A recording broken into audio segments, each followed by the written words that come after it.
कसूर Rai Mohammad Afzal Kharal, bureau chief RMH Urdu news. Pattoki थाना city police जना के मुजरमों की पुष्टपनाही करने लगी। भाई कोट के करीब बाप के सामने बच्ची से ज्यादती के मुलजम आज तक ना पकड़े जा सके। वज़ीर आला पंजाब IG पंजाब मौके पर आए लेकिन नतीजा सिफर। इसी तरह पत्तोगी में गरीब औरतों की इमदाद का झांसा देकर उनसे ज्यादती करने वाले मदीना कॉलोनी पत्तोगी के मुलजम शहादत उर्फ लाडा, जिसके खिलाफ थाना सिटी में नामजद जना का मुकदमा दर्ज है, इसको तफ्तीशी सब इंस्पेक्टर ताहिर सुहेल भारी रिश्वत लेकर उसकी पुष्टपनाही कर रहा है।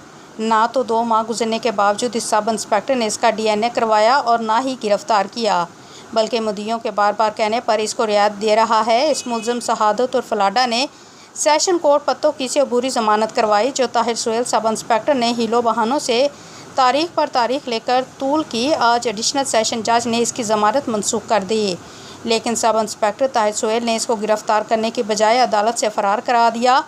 DPO कसूर जना के मुलजमान की पुष्टपनाही करने पर, उनका DNA ना कराने पर और गिरफ्तार ना करने पर इस corrupt sub inspector Tahir Suhail के खिलाफ एक्शन लेंगे।